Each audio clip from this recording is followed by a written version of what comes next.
খুব গ্রামের একেবারে মজুর, সেই ৫,০০০ টাকা সে কি তার মানে জমাবে না? যদি জমায় তাকে কিভাবে ভাগ করতে হবে তার জমা? 69 রুপিস করেও যদি আপনি রাখেন বছরে, ৪৫ বছরে সেটা অনেক অনেক টাকা হয় আমার হিসাবে। একদম জমায় না এমন মানুষ আজকের দিনে নেই, কিন্তু তারা সঠিক ওয়েটা জানে না বলে সেইভাবে রাখে না। ৫০০ টাকা করেও যদি সে জমাতে পারে, এবং জমানো বলতে কিরকম, অনেকে যেটা হয় ইন্স্যুরেন্স কিনে ফেলে। শান্তি কাকে বলে? যদি আপনার কোনো বড় লোন না থাকে তাকে বলা হয় শান্তি। মানুষ আয়ের সাথে ব্যয়টাকে খুব সুন্দর করে মেনটেন করে চলে। আমি দেখেছি লাখ টাকা ইনকাম করেও মানুষ ভিখারি, আবার ২০,০০০ টাকা ইনকাম করেও সবাই বলে নেই নেই নেই। যদি খুব দূরের গোল, যেটা হচ্ছে আমাদের রিটায়ারমেন্ট, সেটা আপনি চেষ্টা করবেন। সেই জন্য গোল বেস করে যদি আপনি টাকা রাখতে পারেন, তাহলেই কিন্তু আপনার রিটার্নটা ভালো হবে। আপনার ১,৭৬,০০,০০০ টাকা পর্যন্ত হবে 12% ইন্টারেস্ট।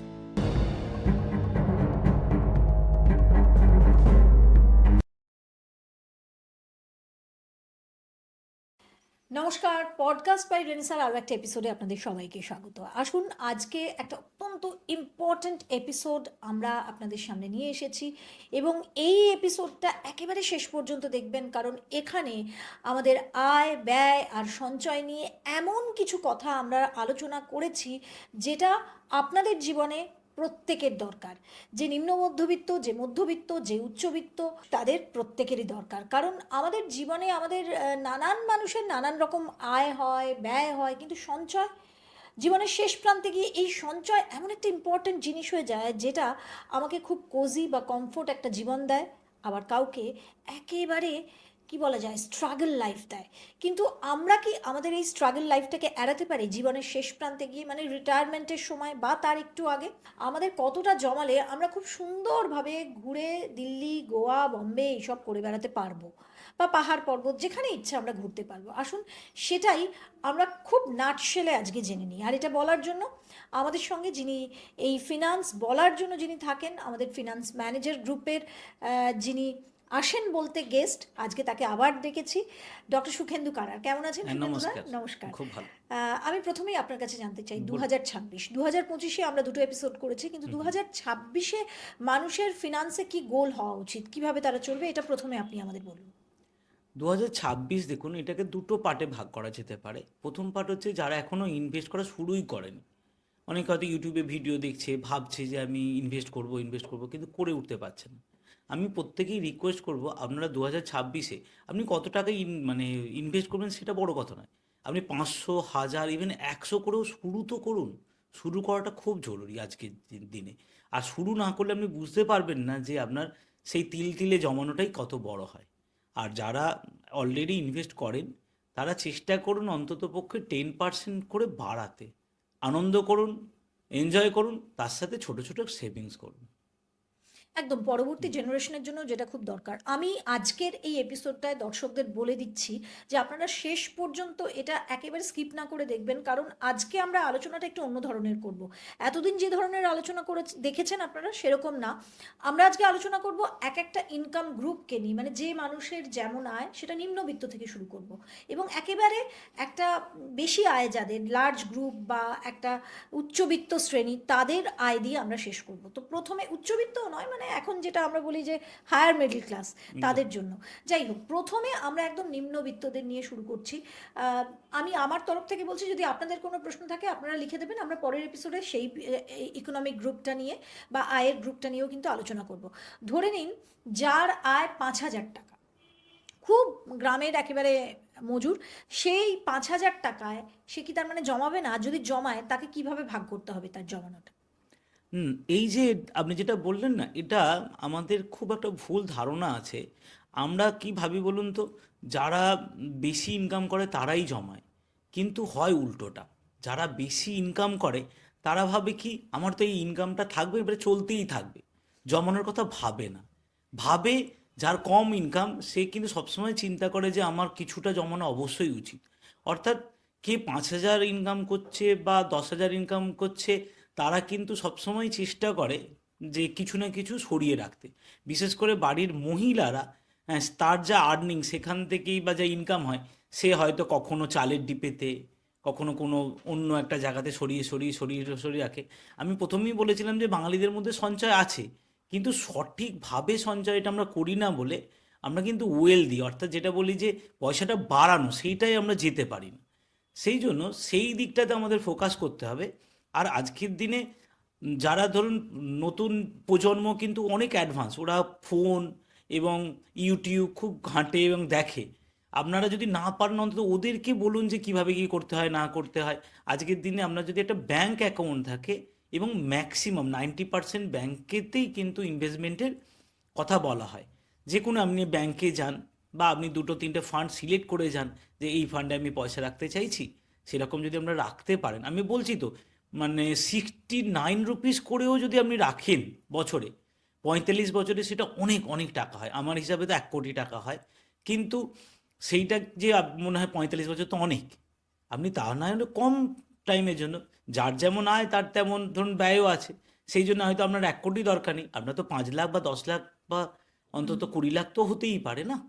খরচ এবং জমানো এটাকে কিভাবে ভাগ করবে? কি, কি আমি একেবারে স্কিমের নাম বলতে বলছি না, কিন্তু কিভাবে জমাবে? যেটা বলেছেন খুব ভালো কোশ্চেন। এখানে কি হচ্ছে, আপনার 5,000 টাকা যে আর্নিং করে, অর্থাৎ আমাদের না আয়ের সাথে বাইরে একটা সামঞ্জস্য আছে। কেমন সামঞ্জস্য? যার দেখুন 5,000 টাকা ইনকাম, তারও কিন্তু সংসার খুব সুন্দরভাবে চলছে। যার 10,000 টাকা তারও চলছে, যার 20 তারও চলছে, যার 1 লাখ তারও চলছে। অর্থাৎ সেভিংসটা কিন্তু 5,000 ইনকাম বলেছে যে করে না তা না, অন্তত পক্ষে 10%, অর্থাৎ 500 টাকা কিন্তু মাসে রাখাই যায়। তিনি যদি চেষ্টা করেন এবং রাখেনও, আমি অনেকের সাথে কথা বলে দেখেছি। হ্যাঁ, আপনি কাউকে পাবেন না যে একদম জমায় না, এমন মানুষ আজকের দিনে নেই। কিন্তু তারা সঠিক ওয়েটা জানে না বলে সেইভাবে রাখে না। 500 টাকা করেও যদি সে জমাতে পারে, এবং জমানো বলতে কীরকম, অনেকে যেটা হয় ইন্স্যুরেন্স কিনে ফেলে। আমি বলি ইন্স্যুরেন্স কখনোই ইনভেস্টমেন্ট না। যদি আপনারা প্রপার ওয়েতে খুব ভালো একটা মিউচুয়াল ফান্ডে ইনভেস্ট করে রেখে দেন, লং টার্মে আপনার ভালো টাকা জমে যাবে। অন্তত 500 টাকা করে 20 বছরে যদি রাখেন, নিয়ার অ্যাবাউট আপনার 5 থেকে 6 লক্ষ টাকা তো হবেই হবে। অন্ততপক্ষে আমাদের যে একটা ল আছে, 50, 30, 20, অর্থাৎ 5,000 টাকা থেকে যদি তিনি 1,000 টাকা করে জমাতে পারেন, হুম। এবং 1,000 টাকার জন্য যেটা হয়, জমানোর সঙ্গে সঙ্গে কী হয়, আমাদের মেডিকেল এক্সপেন্সের একটা তো খরচ থাকেই। সেই জন্য হসপিটাল বা এর জন্য আজকের দিনে আমরা সরকার থেকে একটা স্কিম চলেই, সেখানে যদি হেলথ স্কিম আপনার থাকে খুবই ভালো। আর না হলে হেলথের জন্য আপনাকে কিছুটা টাকা রাখতে হবে। আমি ধরে নিচ্ছি আপনি যদি 1,000 টাকা থেকে কিছু পোর্শন আপনার হেলথের জন্য রাখার পর, বাকি টাকাটা যদি আপনারা জমাতে থাকেন, আমি একটা তথ্য সহকারে যদি বলার চেষ্টা করি, আপনি 1,000 টাকা করে যদি মাসে জমান, 15 বছরে আপনি দেবেন 1,80,000 টাকা। 12% ইন্টারেস্টে আপনার 5,05,000 টাকার মতো হবে। সেটাই যদি আপনি টাইমিংটা একটু বাড়িয়ে 30 বছর করেন, 1,000 টাকার আপনার ইনভেস্টমেন্টটাই 3,60,000 টাকা জমানোর ফলে আপনার 35 লক্ষ টাকা পর্যন্ত হতে পারে। তাই তিল তিলেই সিন্ধু তৈরি হয়। তাই জমানোর অবশ্যই দরকার, এবং জমানো আমরা করুন। মানে যার 5,000 সে এইভাবে একদম জমাবে। একদম যার করতেই পারে। 10,000 টাকা ধরুন ইনকাম, 10,000 টাকা ইনকাম করে সে কিভাবে জমাবে? কতটা দেখুন, জমাবে? 10,000 টাকা আজকের দিনে যেটা হয়, যার যেমন ইনকাম সে কিন্তু সেই প্যাটার্নে নিজের খরচটাকে রাখে। আর আমি কখনোই বলবো না যে আপনারা শুধু সঞ্চয় করুন। 10,000 টাকা ইনকাম, তার মধ্যে আপনি অন্ততপক্ষে 5,000 টাকায় সংসার চালান। 3,000 টাকার দিয়ে আপনি, অনেকে কী করে, বাইক কেনে একটা, সেই বাইকের ইএমআই থাকে, ইএমআই দেওয়ার চেষ্টা করুন। এবং সেই যে 3,000 টাকা থাকছে, সেখান থেকে 1,000 টাকা করে অন্তত পক্ষে আপনি মেডিক্লেমের জন্য ভাবুন। আর যদি কোনো রকম ছোট ছোট লোন থাকে, লোন নিয়ে থাকেন, তাহলে সেটা শোধার চেষ্টা করুন। আর অবশ্যই 20%, অর্থাৎ 2,000 টাকা করে জমাবার চেষ্টা করুন। যদি আপনি 2,000 টাকা করে জমাতে পারেন, তাহলে 15 বছরে আপনি 3,60,000 টাকা দেবেন, এবং সেটা আপনার 10,09,000 টাকার মতো হবে। আর যদি আপনি 30 বছর রাখেন, তাহলে 7,20,000 টাকাটাই আপনার হয়ে যাবে 70,60,000 টাকার মতো। রিটার্ন কিন্তু 12%ই। অর্থাৎ জমানোটা প্রথম প্রথম আপনারা বুঝতে পারবেন না। প্রথম প্রথম মনে হবে যে আমি জমাচ্ছি, কিছু বাড়ছে না। কিন্তু সময়ের সাথে সাথে এটা অনেকটা সেই স্নোবল, বরফের বলের মতো আস্তে আস্তে আস্তে আস্তে বেড়ে যেতে থাকে। তাই যদি কনসিস্টেন্সি রাখেন, অর্থাৎ যদি আপনি মানে ধারাবাহিকভাবে। ধারাবাহিকভাবে রাখতে পারেন, তাহলে কিন্তু এই টাকাটা হয় এবং হবেই। একদম। এরপরে আমরা আরেকটা ইনকাম ক্যাটেগরিতে চলে যাচ্ছি, যার ইনকাম 15,000 টাকা। সে কিভাবে জমাবে?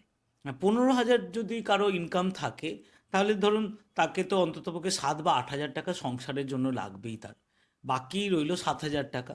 7,000-এর জন্য তিনি অন্ততপক্ষে 4,000 টাকার মতো ওনার হচ্ছে, যেটা বলা হয় যে আমরা কি শুধু জমাবোই, খরচ করব না বা এন্টারটেন করব না, 4,000 টাকা মাসে তিনি এন্টারটেনমেন্ট, অর্থাৎ যে মানুষের যে শখ শখ পূরণের জন্য, অনেকে একটা ফোন কেনার ইচ্ছা থাকে, ফোনের একটা ইএমআই দিতে হয়, বা ধরুন আপনার যে যে এক্সপেন্সগুলো থাকে ছোট ছোট, গাড়ির ইএমআই বললাম, ছোট বাইকের একটা ইএমআই, এইগুলো আপনি 4,000-এর মধ্যে মেনটেন করুন। বাকি 3,000 করে জমাবার চেষ্টা করুন। যদি 3,000 করে, দেখুন প্রথমে আপনার অসুবিধা হবে, কিন্তু এই হ্যাবিটটা যদি একবার তৈরি করে নিতে পারেন না, তাহলে কিন্তু 3,000 করে জমিয়েও আপনার অনেক টাকা হয়। আপনার অন্ততপক্ষে 15 বছরে 3,000 টাকা করে যদি মাসে জমান, আপনার 15 লক্ষ টাকার মতো হবে। আর সেটাই যদি 30 বছর আপনি কন্টিনিউ করতে পারেন, 1 কোটি টাকা হয়ে যায় কম করে। মানে তিন যার হাজার টাকা 15,000 ইনকাম সেও 1 কোটি হ্যাঁ, টাকা 1 কোটি টাকা পেতে হতে পারে। পারে, কিন্তু 30 বছর, অনেকের যাদের বয়স ধরুন আজকের দিনে 30, এই সবে সংসার করবে বা করেছে, তারা যদি এইভাবে ভেবে নিয়ে চালাতে পারে, তাহলে কিন্তু অনেক টাকা জমে যায়। কোনো অসুবিধা নেই, 12% ইন্টারেস্টে 1 কোটি টাকা পর্যন্ত পাওয়া যাবে। যার ইনকাম 20,000 টাকা সে কি করবে? 20,000 যেমন হলে, ইনকামের সাথে আমি তো মানে প্রচুর মানুষের প্ল্যানিং করে দেখেছি বা প্রচুর মানুষের সাথে কথা বলে দেখেছি, মানুষ না মানে একটা এমন মানে প্রজাতি বলতে পারেন, বা মানুষের একটা ধাঁচা, মানুষ আয়ের সাথে ব্যয়টাকে খুব সুন্দর করে মেনটেন করে চলে। আমি দেখেছি 1,00,000 টাকা ইনকাম করেও মানুষ ভিখারি, আবার 20,000 টাকা ইনকাম করেও সবাই বলে নেই নেই নেই। কিন্তু তার মধ্যে যে প্ল্যানিং করে চলতে পারবে, সেই কিন্তু অনেক টাকা অ্যাচিভ করতে পারবে।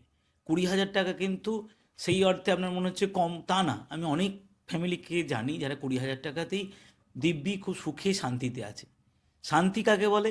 যদি আপনার কোনো বড় লোন না থাকে, তাকে বলা হয় শান্তি। আর আপনি যেটা ইনকাম করছেন তার মধ্যে যদি সংসার চালাতে পারেন, এই 20,000 টাকা থেকে যদি আপনি 10,000 টাকা অন্তত 50%-এ সংসার চালান, আর 5,000 টাকা আপনার এন্টারটেনমেন্টের জন্য রাখেন, আর বাকি 5,000 করে যদি জমাতে পারেন, তাহলে কিন্তু আপনার 15 বছরের হিসাবে 5,000 টাকা করে আপনি রাখলে, 15 বছরে আপনি দেবেন 9 লক্ষ টাকা, আপনি পাবেন 25,23,000 টাকা। আর এটাই যদি 30 বছর ধরে আপনি রাখতে থাকেন 5,000 টাকা করে, তাহলে 18 লক্ষ টাকা দেবেন, আপনার 1,76,00,000 টাকা পর্যন্ত হবে 12% ইন্টারেস্টে। সেই জন্যে বারবার বলছি, এটাই কম্পাউন্ডিং। এটাই কম্পাউন্ডিং। বারবার বাঙালিদেরকে বলছি যে আপনারা সঠিক ওয়েতে এবং সঠিকভাবে জমান, পয়সা কিন্তু হয়, কিন্তু ছোট অ্যামাউন্ট হলেও রেখে দিন, হ্যাঁ রেখে দিন। রেখে দিন। আর আমাদের একটা ল আছে, সেটা হচ্ছে ল অফ 21। প্রথম 7 বছর আপনি 9% পাবেন, হুম। তারপরের 7 বছর 21%, তারপরের 7 বছর 70% পাওয়া যায়। এমনি যদি 1 লক্ষ টাকার হিসাবে আমি বলি, 1 লক্ষ টাকা যদি আপনার গোল হয়, তাহলে প্রথম 7 বছরে সেটা বাড়ে হচ্ছে 9,000 টাকা, পরের 7 বছরে বাড়বে 21,000 টাকা, বাকি নেক্সট 7 বছরে ওটাই হয়ে যায় 70,000। সব মিলিয়ে 1 লক্ষ টাকা আপনি পাবেন, এইভাবে পাওয়া যায়। একদম। আমরা এর পরের ক্যাটাগরিতে চলে যাই, যেহেতু এবারে আমরা প্রত্যেকটা মানুষের জন্য এই এপিসোডটা করেছি, যেখানে প্রত্যেকটা মানুষ মানে যারা ইনকাম করেন, যারা আয় করেন, ইভেন যারা বাড়িতে থাকেন, যারা গৃহবধূ, তারাও কিন্তু খানিকটা টাকা সরিয়ে কিভাবে জমাবেন, এই এপিসোডটা থেকে তার পুঙ্খানুপুঙ্খ ডিটেল আপনারা পাবেন। যদি মনে হয় যে আপনারা স্যাটিসফাইড না, আপনাদের যদি মনে হয় যে না এর পরেও আপনাদের কিছু প্রশ্ন থাকছে, তাহলে আপনারা কিন্তু কমেন্ট সেকশনে লিখে দেবেন, এবং আমরা নিশ্চয়ই এর পরের যে ফিনান্স সম্পর্কিত এপিসোডটা করব, সেখানে এর উত্তর আমরা দেব। তো আসুন আমরা এবার ইনকাম গ্রুপ 25,000, যাদের 25,000 টাকা ইনকাম মাসে, সে কিভাবে তার জমানোর যে হিসেবটা কিভাবে করবে? দেখুন, 25,000 ইনকাম, সবসময় যে ইনকামটা হয়, সেটা আমি সবাইকে বলি যে আপনারা হাজব্যান্ড ওয়াইফ ইনকাম যেন দুজনে দুজনে জানেন, তাহলে কি হয়, জমানোটা খুব ভালো হয়।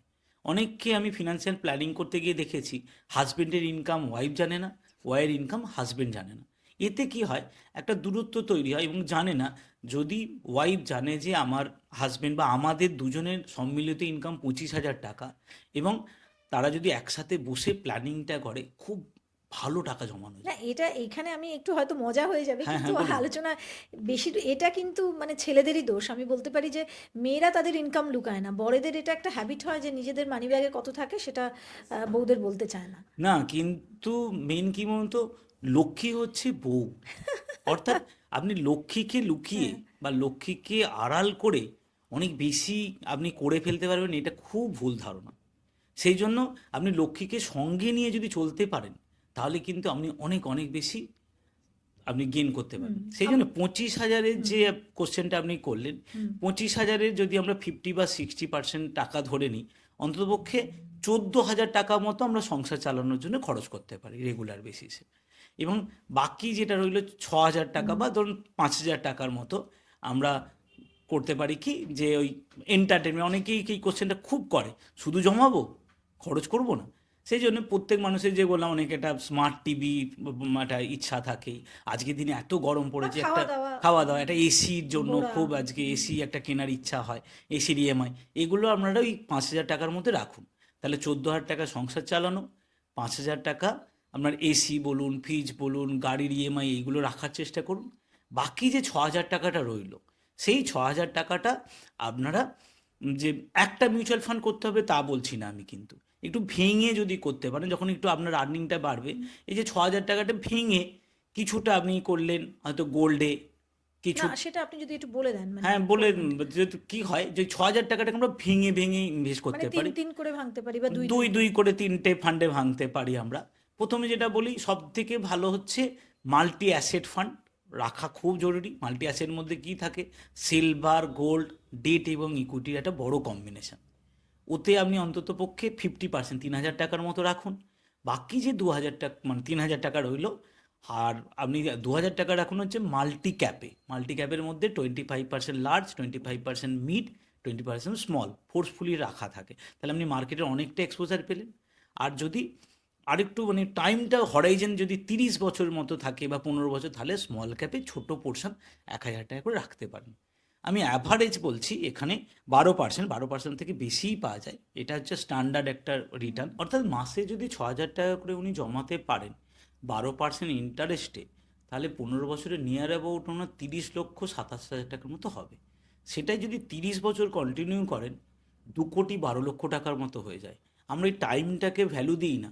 টাইমটাই কিন্তু মেন। আপনার মনে হচ্ছে 15 বছরে হয়তো ডবল হবে, 30টা 60 হবে, তা হয় না, 2,12,00,000 টাকার মতো হয়ে যাবে।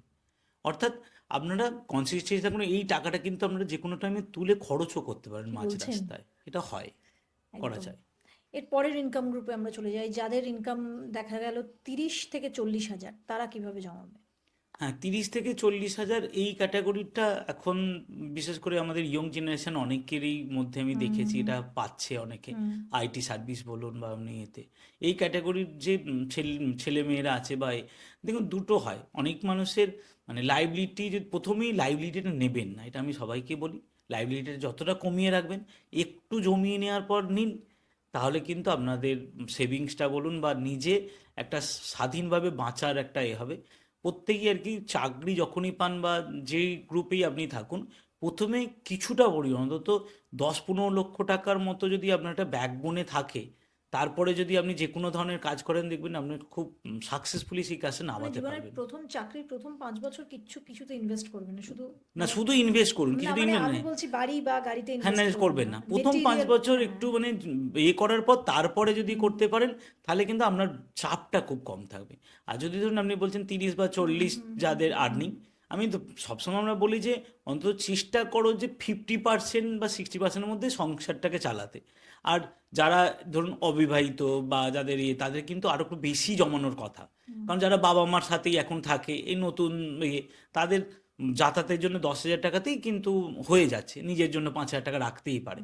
অর্থাৎ ধরুন 30 থেকে 15,000 টাকা সে মাসে জমাতে পারে। কিন্তু তার যদি সংসার থাকে বা একটা মানে বাচ্চা থাকে, তখন তার পক্ষে তো অত টাকা জমানো সম্ভব না। তিনি কিন্তু মাসে চেষ্টা করলে 30-এর মধ্যে 10,000 টাকা জমাতেই পারেন, এবং 4,000 টাকার মতো তিনি রেখে দিতে পারেন এমার্জেন্সি ফান্ডের জন্য। অর্থাৎ 16,000 টাকার মধ্যে সংসার চালানো, তার মধ্যে ধরুন মাস পার ডে 500 টাকারই মতো ধরে নিন আপনি। আর বাকি 4,000 টাকা দিয়ে ওনার যে এন্টারটেনমেন্ট বা যে কোনো যে লাইফ, যদি কিছু শখ থাকে সেটা পূরণ করুক। বেড়াতে যাওয়ার শখ, 4,000 টাকা করে কম নয়, 12 মাসে হচ্ছে 4 × 48,000 টাকা। অনেক টাকাই তিনি বেড়াতে যাওয়ার জন্য খরচ করতে পারবেন। আর বাকি যদি 10,000 টাকা করে ওনারা জমাতে পারেন, হ্যাঁ, আমার হিসাবে তো একটু ধৈর্য ধরলেই ওনারা কিন্তু কোটিপতি হয়ে যেতে পারেন। কীরকম, ধরুন 10,000 টাকা করে যদি মাসে জমায়, তাহলে উনি 18 লক্ষ টাকা জমাবেন, 15 বছরে হয়ে যাবে 50 লক্ষ টাকা। 12% ইন্টারেস্ট। আর যদি 30 বছর এটা রাখেন, 15 বছরে 50 লক্ষ টাকা। হ্যাঁ 50 লক্ষ টাকা, আর 30 বছর এটাই উনি এই দ- দেবেন হ্যাঁ বলুন। 36 লক্ষ টাকা, ওনার হবে 3,53,00,000 টাকা। এবার এটা দেখুন খাতা কলমে তো আমি বলছি, তার মানে এই নয় কি আমি 30 বছর ধরে শুধু টাকাটা দিয়েই যাব, আমি কি এনজয় করবো না, তা না। এটা না অনেকটা গাছের মতো, আপনি দুটো ডাল কাটুন, সেই টাকা দিয়ে আপনি কিছু বাড়ির ভিত করুন, বাড়ি করুন, আবার টাকাটা আস্তে আস্তে বেড়ে যায়। অর্থাৎ এখানে না কম্পাউন্ডিংয়ের এফেক্টটা আসতেই থাকে, প্রথম কয়েক বছর পর থেকেই কিন্তু আপনি এই জাদুটা দেখতে পাবেন যে বাড়ছে কিরকম। বাড়ছে কীরকমভাবে। একদম। 30 থেকে 40 বছরের এজটায় মানে যারা অবিবাহিত তাদের জন্য, কিন্তু 30 থেকে 40 বছর আমার মনে সেটেল হয়ে যায় মানুষ। হ্যাঁ ম্যাক্সিমাম, মানে হুম। 30-এই এখন শুরু করে ম্যাক্সিমাম, 30 বা 35-এর মধ্যেই ম্যাক্সিমাম মানুষজন বিয়ে থা করে। আগের যে 25 বছর, তো এখন 30-এই অ্যাভারেজ আমি দেখছি যে এজটা যারা হয়ে বিয়ে থা যাচ্ছে। করছে। হ্যাঁ প্রথম দুটো প্রশ্ন, চাকরির শুরুতে বাড়ি না গাড়ি কোনটা কেনা উচিত, নাকি কোনোটাই কেনা উচিত নয়? দেখুন, আমরা বাঙালিরা যে জায়গাটাতে ফেঁসে যাচ্ছি সেটা হচ্ছে দেখনদারি। দেখনদারিটা আমাদের কমাতে হবে। দেখুন, বাড়ি এবং গাড়ি প্রত্যেক মানুষের শখ, এবং বাঙালিদের একটা নস্টালজি ভাব আছে যে দিনের শেষে একটা বাড়ি আমার কিন্তু দরকার। সেই জন্য প্ল্যানিংটা কিন্তু চাকরি শুরু থেকেই করে নেওয়া উচিত। প্রথম প্রথম দেখুন, আজকের দিনে আপনি একটা ফ্ল্যাটই কিনুন বা বাড়ি কিনুন, নিয়ার অ্যাবাউট আপনার যাই হোক 40 থেকে 50 লক্ষ টাকার কমে হবে না, লাগবেই। এবং আপনি যদি বলেন যে প্রথমে করলে হয়তো দামটা কম পাবো, পরে হলে বেশি পাবো, সেই অর্থে ফ্ল্যাটের দাম যেভাবে বাড়ে তার থেকে কিন্তু ইনভেস্টমেন্টের রিটার্ন অনেক বেশি বাড়ে। সেই জন্য প্রথম দিকে আপনার করণীয় হচ্ছে প্রথমে জমিয়ে নিন। অন্তত পক্ষে চাকরির প্রথম 10 বছর যদি আপনি জমিয়ে নিতে পারেন না, তাহলে কী হবে, আপনার 70% বা 60% বাড়ির তৈরির টাকা ওখান থেকে চলে আসবে, তখন আপনার লাইবিলিটি ইএমআই হবে এর না। লাইবিলিটি। আমি মানে রিসেন্ট কালকেই একজন ভদ্রলোক আমার কাছে এসেছিলেন, যার সাথে আমার কথা হচ্ছিল, ওনার এত পরিমাণ ইএমআই ভর্তি, কিছু না, উনি কিন্তু ভালো মাইনে পান, 1,10,000 টাকা মাইনে পান। ওনার একটা ঘটনা ঘটলো, ওনার ওয়াইফের হঠাৎ করে শরীর খারাপ হয়ে 3 লক্ষ টাকার মতো হসপিটালাইজ হলো, যার জন্য ওনাকে গোল্ড লোন, পার্সোনাল লোন এবং ক্রেডিট কার্ড ইউজ করে লোন নিতে হলো। এই যে সিস্টেমটা ঘেঁটে যাচ্ছে, ঘেঁটের কারণ হচ্ছে কি বলতো, আমরা প্রথম থেকেই ভাবছি না বলে। যদি প্রথম থেকে ভেবে একটু জমিয়ে নিতে পারি, তাহলে এই দিনটা কিন্তু আমাদের দেখতে হবে না। ওই জন্য সব করুন, মানে আপনি সংসার চালান, এনজয় করুন, তার সাথে কিন্তু সেভিংসটা কিছুটা অন্তত আপনার নিজের জন্য বা ফ্যামিলির জন্য ভাবা অবশ্যই উচিত। 30 থেকে 40 হাজার যে ইনকাম ক্যাটাগরি, সেখানে যে আপনি যে বললেন যে 10,000 টাকা করে যদি মাসে জমায়, এই 10,000 টাকা তারা কিভাবে ভাগ করবে? মানে যদি তারা কি মিউচুয়াল ফান্ডেই ইনভেস্ট করবে, নাকি তারা রেকারিংও করবে, এফডিও করবে, তারা গোল্ডেও ইনভেস্ট করবে, এটার ভাগটা কিভাবে হবে? হ্যাঁ, খুব ভালো কোশ্চেন করেছেন। দেখুন, আজকের দিনে আমরা ধরে নিতে পারি যে 90% ছেলে বা মেয়ে বেসরকারি সংস্থাতে চাকরি করে, যার ফলে কি তাদের চাকরির একটা আনসার্টেনিটি থাকেই। সেই জন্য অন্ততপক্ষে 6 মাসের স্যালারি সে যা পায়, সেইটা তাকে একটা ইমার্জেন্সি ফান্ড ক্রিয়েট করতে হবে। ইমার্জেন্সি ফান্ড মানে সেটাকে আমরা বলি এফডি বা রিকারিংয়ে রেখে দেওয়া, মানে ফিক্সড হিসাবে। কারণ একটা চাকরি চলে যাওয়ার পর সেই চাকরি খুঁজতে তার 6 মাস মতো টাইম লাগবে। প্রথম ফার্স্ট ক্রাইটেরিয়া হচ্ছে সেইটা তাকে রাখতেই হবে। 2 নম্বর হচ্ছে, আমরা কি করি যে কোম্পানি চেঞ্জ করার ফলে কী হয়, কোম্পানি হয়তো আমাদের মেডিক্লেম দেয়, কিন্তু এই যেই অন্য কোম্পানিটা যাবো, ওই যে মাঝখানে যে গেস্ট পিরিয়ড, সেই সময় মেডিক্লেমটা থাকে না। সেই সময় যদি কোনো শরীর খারাপ হয়, আমরা কিন্তু সেই ক্লেমটা পাই না। সেই জন্য অন্তত মিনিমাম একটা মেডিক্লেম কোম্পানির বাইরে করে রাখা উচিত। 2 নম্বর, সেটার জন্য হয়তো মাসে তার 1,000 টাকা করে যাবে, যেহেতু এজ গ্রুপটা ধরুন আমরা 30 থেকে 40, খুব বেশি হলে 15,000 টাকায় তার পুরো মেডিক্লেমটা হয়ে যাবে। বাকি টাকাটা তাকে ভাগ করতে হবে। ধরুন আমি ওই দুটো মিলিয়ে 3,000 টাকা বাদ দিয়ে দিলাম, তাহলে বাকি যে 7,000 টাকা রইল, এই 7,000 টাকাটা তাকে অন্তত পক্ষে 3টে যদি মিউচুয়াল ফান্ড সে করতে পারে, সেটাই না। এবং 3টের মধ্যে চেষ্টা করা হয়, আমরা বলি কি, যে এমন একটা ফান্ড তুমি চুজ করো যার ফলে তুমি সব রকম এক্সপোজারটা পাবে। তবে সব কিছু ফান্ডই কিন্তু ডিপেন্ড করে গোল নির্ভর। যদি কেউ বলে আমার রিসেন্ট 1 বছর বা 2 বছরের মধ্যে আমার কিছু করণীয় আছে, তাদের কিন্তু মিউচুয়াল ফান্ড করাই দরকার নেই, করতে হবে না। মিউচুয়াল ফান্ড 7 বছরের ওপরের যদি আপনি টাকা রাখেন তবেই করুন, নাহলে ফেলে করবেন রাখতে না। হবে টাকা। ফেলে রাখতে হবে, না কম্পাউন্ডিং, নাহলে হবে না। এই শর্ট টার্ম, ধরুন সামনে 2 বছর পরে মেয়ের একটা বড় জায়গায় অ্যাডমিশন হবে, মিউচুয়াল ফান্ড করছেন, আমি বলবো করবেন না। তার জায়গায় ব্যাংকে রেকারিং করুন। মিউচুয়াল ফান্ড হচ্ছে ধীরে ধীরে টাকাটা বাড়ে, রাতারাতি বড়লোক হওয়া যায় না। সেই জন্য এটা মানুষের ভুল ধারণা আছে যে মিউচুয়াল ফান্ড মানেই আমার টাকাটা ক্রমশ বাড়তেই থাকবে। মিউচুয়াল ফান্ড কিন্তু নেগেটিভ রিটার্নও দেয়, সাবধান। কিন্তু লং টার্ম 7 বছর পয়সা রাখলে সবসময় আপনি পজিটিভ পাবেন, কিন্তু 7 বছর যেন আপনার হরাইজনটা চালাতে থাকে, হবে, চালাতে হবে, চালাতে হবে। এটা হচ্ছে নিয়ম। এর পরের ক্যাটাগরিতে আমরা চলে যাব, যাদের আয়ের যে ক্যাটাগরি বা ইনকাম ক্যাটাগরি সেটা দেখা গেল 60 থেকে 80, তারা কি করবে? এই ক্যাটাগরির মানুষজনদের সাথে আমি কথা বলে দেখেছি, এই ক্যাটাগরির মানুষজন না জমানোর কথা ম্যাক্সিমাম ভাবেই না। সে কি? হ্যাঁ, এনাদের মানে মেন যেটা সমস্যা, কম ইনকাম থাকলে যারা যতটা ভাবে, এই ক্যাটাগরির মানুষজন না ভাবে এইভাবেই আমার চলে যাবে। আমরা মানুষ, হিউম্যান বিইংয়ের যেটা একটা খরচটা দেখুন লিমিটেড। আপনাকে যদি বলা হয় যে আপনি পার ডে 10,000 টাকা করে খরচ করুন, করতে পারবেন না আপনি। হুম, একটা মধ্যবিত্ত সংসার চালাতে গেলে 30 বা 40 হাজার টাকা কিন্তু এনাফ। হুম, ফেলে ছড়িয়ে খেয়ে বাচ্চার অ্যাডমিশন বা এডুকেশন দিয়ে হয়ে যায়। হুম, তাহলে বাকি যে টাকাটা থাকে সেইটাকে দেখুন, পুরো জিনিসটাই কিন্তু প্ল্যানিংয়ের উপর ডিপেন্ড করে। আপনারা যদি প্ল্যানিং করে ঠিকমতো চলতে পারেন, হুম, তার জন্য 3টে ক্রাইটেরিয়া এই ক্যাটাগরিতে আমি সবসময় বলবো। প্রথম, আপনার থাকতে হবে একটা মেডিক্লেম। 2 নম্বর থাকতে হবে আপনার একটা টার্ম প্ল্যান। হুম, 3 নম্বর হচ্ছে ইনভেস্টমেন্ট। এবং ইনভেস্টমেন্ট অনেকেই আজকের দিনে বলছে গোল্ড, খুব গোল্ড সিলভারে ইনভেস্ট করব। তার জন্য আমি বলি মাল্টি অ্যাসেট ফান্ডে রাখুন। ফান্ড ম্যানেজার ঠিক করে নেবে কখন গোল্ডে যাবে, কখন সিলভার যাবে, উনি ঠিক করবেন। মাল্টি অ্যাসেট ফান্ডে অন্ততপক্ষে আপনার ইনভেস্টমেন্টের 50% টাকা ওখানে রাখুন। তারপরে ইনভেস্টমেন্ট সবসময় ডিপেন্ড করে গোল অনুসারে। যদি শর্ট টার্ম গোল থাকে তাহলে আপনারা লার্জ ক্যাপে রাখবেন। যদি খুব দূরের গোল, যেটা হচ্ছে আমাদের রিটায়ারমেন্ট, সেটা আপনি চেষ্টা করবেন স্মল ক্যাপে রাখতে। স্মল ক্যাপ অনেক বেশি রিটার্ন দেয়। সেই জন্য গোল বেস করে যদি আপনি টাকা রাখতে পারেন, তাহলেই কিন্তু আপনার রিটার্নটা ভালো হবে এবং টাকায় হাত পড়ে কম। আর প্রত্যেকটা খাতে মানে লার্জ ক্যাপ, মিড ক্যাপ বা স্মল ক্যাপ, এগুলো আমার ভাগ করে নিতে হবে। হ্যাঁ, হ্যাঁ, ভাগ। তার মানে জন্য কি বলুন তো, এই দুটো ইউটিউব দেখে হবে না। যেটা হয়, এই যে এখন যে প্রচুর অ্যাপস এসছে, এই দেখুন ওই দেখুন। দেখুন, একটা কথা বলা হয় যে ডিরেক্ট আর রেগুলার বলে একটা কনসেপ্ট আছে। আপনি নিজে নিজে মিউচুয়াল ফান্ড সিলেক্ট করতে পারেন, আর হচ্ছে নিজে নিজেই কিনতে পারেন। দেখুন, ডিরেক্ট ব্যাপারটা যেটা আমি বলি যে ডিরেক্ট সবসময়ই ভালো, কিন্তু ডিরেক্টের জন্য আপনার কিন্তু সেই অ্যাকোয়ার্ড নলেজটা কিন্তু থাকাটা খুব জরুরি। ধরুন ডিরেক্ট মানে আমি যদি ডাক্তার হই না, তাহলে আমি আমার চিকিৎসাটা খুব ভালো করতে পারবো। আমি লয়ার হলে আমি আইনটা বুঝি, আমার বাড়ির লয়ের প্রবলেম আমি সলভ করতে পারবো। কিন্তু আমি একটা 4টে ইউটিউবে ভিডিও দেখে আমি নিজেই ইনভেস্টমেন্ট শুরু করে দিলাম, সেটা কিন্তু কখনো সম্ভব না। সেই জন্য অবশ্যই আপনার ফান্ড ম্যানেজারের সাথে কথা বলে তারপরেই আপনি ইনভেস্ট যদি করেন, যে আপনার গোলটাকে আগে ডিফাইন করতে হবে যে কেন আপনি পয়সাটা রাখছেন। তারপরে আপনার ক্যাটাগরি অনুসারে ঠিক হবে যে আপনি কখন লার্জে রাখবেন, কখন মিডে রাখবেন, কখন স্মলে রাখবেন।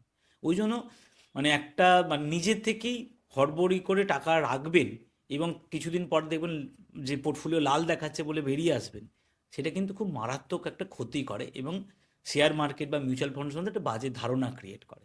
সেই জন্য অবশ্যই ইনভেস্ট করার আগে ফিনান্সিয়াল অ্যাডভাইসারের সাথে কনসাল্ট কথা করেই বলছি। করা উচিত। এরপরে আমাদের লাস্ট গ্রুপ, মোটামুটিভাবে আমরা যতটা ধরে নিয়েছি, কারণ ইনকামের তো শেষ নেই, কিন্তু আমরা একটা লিমিটেশন রাখছি আজকের এপিসোডে। পরের এপিসোডে নয় আমরা অন্যদের নিয়েও আলোচনা করব। সেটা হলো যাদের ইনকাম 80,000 থেকে 1 লক্ষ বা তার বেশি, 1,20,000, 30, 1.5 লাখ অব্দি, তারা কিভাবে এই টাকাটাকে ফান্ড ম্যানেজমেন্ট কিভাবে করবে, কত টাকা জমাবে, কোন কোন খাতে জমাবে, স্কিম জানতে চাইছি না। আমি জানি আপনি সেটা বলবেন না, কিন্তু কিভাবে জমাবে? মিউচুয়াল ফান্ডেই জমাবে, রেকারিং করবে, সোনায় রাখবে, কি করবে? আমি ধরে নিচ্ছি স্ট্যান্ডার্ড আপনি যেটা বলেন 80 থেকে 1 কোটি বা একই ধরে নিচ্ছি, 1 লাখ টাকা যাদের আর্নিং মাসে, যাদের দেখুন আমি প্রথমেই একটা কথা বললাম বা এখনও বলছি, যখনই 1 লক্ষ টাকা আর্নিং হয়ে যায় না, তাই লাইবিলিটিটা বা তার লাইফটা কাটানোর এটা না অনেকটাই বাড়িয়ে ফেলে। তখন কিন্তু তার ফোনের এক্সপেন্স বলুন, খাবার দাবার বলুন, বলুন, অর্থাৎ আমি কি বলছি, আমি তো প্রচুর মানুষের সাথে কথা বলে দেখেছি, 1 লক্ষ টাকা ইনকাম করে, ওনাকে যদি আমি বলি যে আপনি 10,000 টাকা ইনভেস্ট করুন, অনেকেই তখন চমকে উঠে, 10,000 টাকা পারবো? অর্থাৎ এইটা কিন্তু একটা সিস্টেমের, 1 লক্ষ টাকা ইনকাম করে মানেই তিনি বেশি জমাতে পারবেন, এটা কিন্তু না। আমাদের নিয়ম যেটা বলে অন্তত পক্ষে 50-30-20 রুল অনুসারে 20,000 টাকা মিনিমাম জমানো উচিত, মিনিমাম। আর একটা মানুষ 1 লক্ষ টাকা ইনকাম করলে তার 40,000 বা 50,000 টাকায় সংসার দিব্যি চলে যাওয়ার কথা। তাহলে 50% টাকা যদি থাকে, 20,000 টাকা উনি এন্টারটেনমেন্টের জন্য রাখুন, রেখে 30,000 টাকাকে যদি উনি রাখতে পারেন, নিজেরও ভালো, পুরো ফ্যামিলিরও ভালো, এবং নেক্সট জেনারেশনের জন্য উনি একটা তার এডুকেশান বলুন এই জন্য একটা উজ্জ্বল ভবিষ্যতও তৈরি করতে পারবেন। 30,000 টাকা করে যদি উনি মাসে রাখেন, তাহলে ওনার 15 বছরে উনি দেবেন 54 লক্ষ টাকা, 1,51,00,000 টাকার মতো হবে। আর 30 বছর যদি 30 করে জমাতে পারেন, তাহলে ওনার 10,60,00,000 টাকার মতো হয়। কিন্তু এর সাথে আপনাদের একটা নতুন কোশ্চেন আসে যে 10 কোটি টাকা তখন কি ভ্যালু থাকবে? আমরা তো বলি যে একটা মুদ্রাস্ফীতি থাকে 7% মতো। আপনারা ধরে নেবেন যে প্রত্যেক 7 বছর না টাকাটার পরিমাণ হাফ হাফ হয়ে যায়। অর্থাৎ আজকের যেটা 1 লক্ষ, 7 বছর পরে সেটা 50,000, 14 বছর পরে সেটা হয়ে যাবে 25,000, তারপরে 21 বছর পরে সেটা হয়ে যাবে 12,500, আর আপনার হচ্ছে 21, তারপরে যদি আপনি 7 ধরেন, অর্থাৎ 28 বছর পরে এই টাকাটাই আপনার হয়ে যাবে 6,000 টাকার মতো। সেইভাবে ভেবে কিন্তু আপনাকে জমাতে হবে। আপনার মনে হচ্ছে যে আজকে আমি 1 কোটি 10 কোটি বলছি, কিন্তু যত দিন যাবে না মুদ্রাস্ফীতি সেই টাকাটা খেয়ে নেবে, সেটাও মাথায় রাখতে হবে। কিন্তু কিছু তো জমাতে হবে, কিছু তো জমবে, একদম, এই কিছু না রাখার কোশ্চেনটা থেকে। আমার কাছে সবাই করে যে জমাবো, টাকার ভ্যালু তো কমে যাচ্ছে, ভবিষ্যতে তো অনেক কমে যাবে, জমিয়ে কী হবে? আমি তাদেরকে একটাই কোশ্চেন করি, ধরুন আপনি যদি তখন 10 টাকাও রেখে যান, তার হয়তো ভ্যালু 1 টাকার সমান, কিন্তু আপনি যদি না রাখেন তাহলে তো নেগেটিভ হয়ে গেলেন। অর্থাৎ চেষ্টা তো করুন কিছুটা পরিমাণ ভ্যালু অ্যাড করার।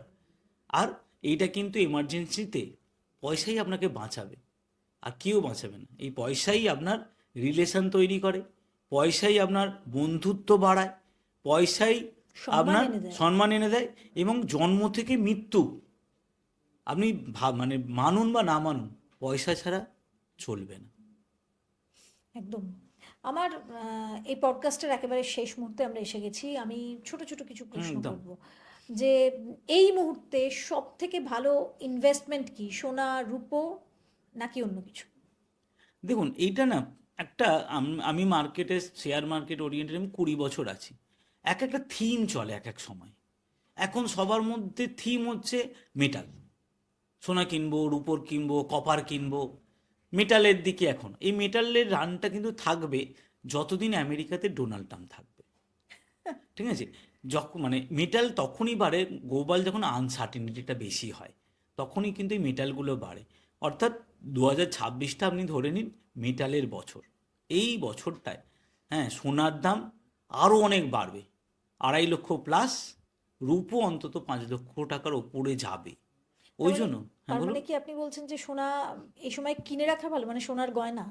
দেখুন গয়না কেনাটার আমি কোনোদিনই পক্ষপাতী না, যদি না আপনার সামনে কোনো গোল থাকে। গোল মানে হয়তো 5 বছরের মধ্যে বা 2 বছরের মধ্যে ছেলের বিয়ে বা মেয়ের বিয়ে থাকে, তখনই আপনি গয়না কিনুন। না হলে হচ্ছে আপনি যে গয়নার ইটিএফ হয়, বা একটা হচ্ছে গোল্ডের বা সিলভারের আমাদের কী হয় মিউচুয়াল ফান্ড হয়, সেইগুলো কিনে রাখুন। কী হয়, মার্কেটের দামের সাথে এগুলো বাড়তে থাকে, আপনার যখন প্রয়োজন হবে টাকাটা লিকুইড করতে পারবেন।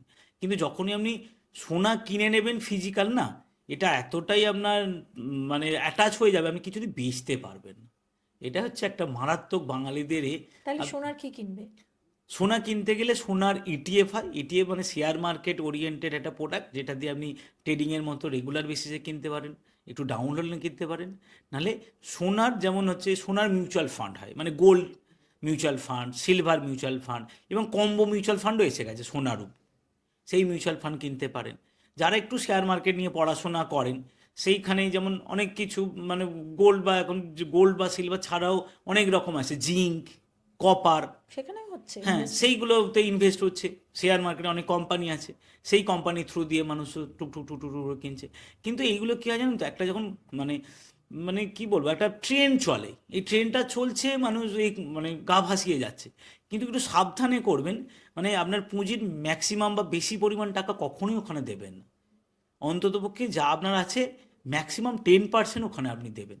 বেশি হলে কিন্তু যখন নামবে তখন কিন্তু অনেকটা লসও হতে পারে। সেই জন্য সাবধানে করবেন, এবং ছোট ছোট পরিমাণে একবারে কিনবেন না, ছোট ছোট করে কিনুন, তাহলে আপনার মার্কেট ভলিটিটা কভার করতে পারবে।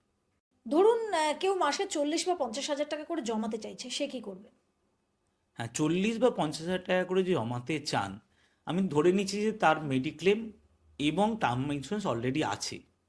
এই 40 বা 50 হাজার যদি তিনি জমাতে পারেন, খুব ভালো একটা ইনভেস্টমেন্ট। তাহলে আমি বলবো 40 হাজার টাকা করে 12% ইন্টারেস্টে 5 বছরের জন্য জমালে উনি 32 লক্ষ টাকা পাবেন। 10 বছরে উনি 92 লক্ষ টাকা পাবেন। এবং 15 বছর যদি উনি জমান 1 কোটি 2 কোটি টাকা পাবেন। এবং 20 বছর হলে 4 কোটি টাকা হয়। বাহ, সেমভাবে যদি উনি 50 হাজার টাকা করে মাসে রাখেন, 5 বছরে 41 লক্ষ টাকা, 10 বছরে 1 কোটি 16 লক্ষ টাকা, 15 বছরে 2 কোটি 2.5 কোটি টাকার মতো, আর 20 বছরে 5 কোটি টাকার মতো হয়, জমানো যায়। অর্থাৎ জমান, তাহলেই মজাটা বুঝতে পারবেন এবং খুব একটা রাজার মতো বাঁচার একটা ওয়ে পাওয়া যায়।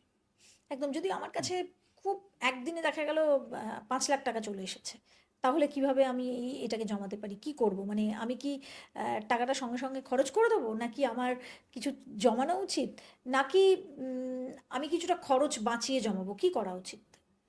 দেখুন, 5 লক্ষ টাকা অনেকের কাছে আসছে, আমার কাছে তো প্রচুর মানুষ আসে। মানে ধরুন কোনো একটা সম্পত্তি বিক্রি হয়েছে, বা কারো হয়তো একটা মানে ইন্স্যুরেন্স ম্যাচিউর হয়েছে, তখন আমি প্রথমেই তাদের বলি যে আপনি এই 5 লক্ষ টাকা কী করতে চাইছেন, আপনার কি সামনে কোনো গোল আছে? অনেক বলে একটা গাড়ি কেনার ইচ্ছা ছিল।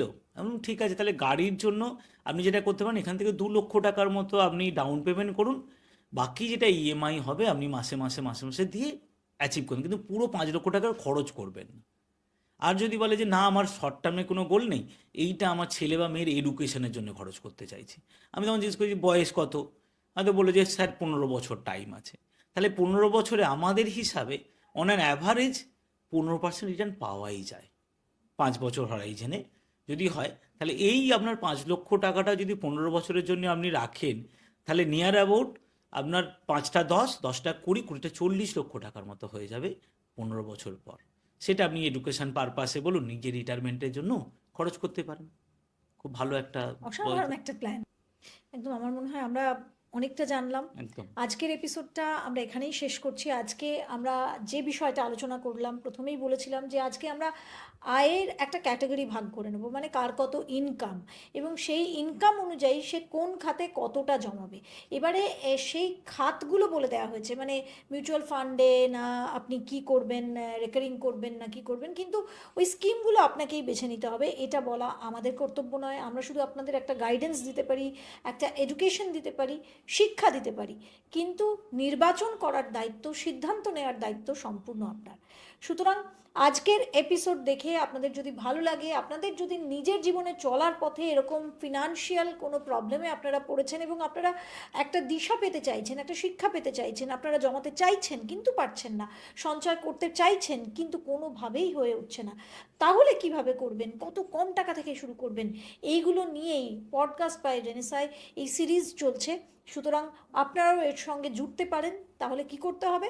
কিছু করতে হবে না, শুধু কমেন্ট করতে হবে। আর এই এপিসোডটাকে আরও বেশি পপুলার করার জন্য দিকে দিকে ছড়িয়ে দিন, কারণ আমরা এই এপিসোডটা করার পরে বাংলার এই ইন্ডাস্ট্রিতে, পডকাস্টের ইন্ডাস্ট্রিতে কিন্তু সবাই এই কিভাবে কোটিপতি হওয়া যায় বা কিভাবে আমরা আরও ইনকাম বাড়াবো, এই নিয়ে প্রত্যেক পডকাস্ট যে চ্যানেলগুলো রয়েছে তারা এপিসোড করেছে। এটা খুব ভালো দিক। এর জন্য আমরা গর্ববোধ করি যে আমাদের দেখেও অনুসরণ বা অনুকরণ করে মানুষ এগোচ্ছে। এটা নিশ্চয়ই ভালো। আগামী দিনে এইভাবেই বাংলার ইন্ডাস্ট্রি যেমন জুড়ে জুড়ে থাকুক, ঠিক তেমন বাংলার পডকাস্ট বা পডকাস্টাররাও দেখে দেখে শিখুক, আর আপনারাও দেখে দেখে শিখুন। আমরাও নিশ্চয়ই শিখবো। সবাই ভালো থাকবেন। আজকের এপিসোডটা এখানেই শেষ করছি। অবশ্যই চ্যানেলটা সাবস্ক্রাইব করতে ভুলবেন না, কারণ সাবস্ক্রাইব করলে আর এই পুরো ভিডিওটা দেখলে তবেই কিন্তু একটা নতুন ভিডিও করার ইচ্ছে হয়, সাহস জাগে। সবাই ভালো থাকবেন। একটা এপিসোড নিয়ে হাজির হয়ে যাচ্ছি, আর কমেন্টে প্রশ্নটা লিখে দেবেন কিন্তু। নমস্কার। নমস্কার। নমস্কার।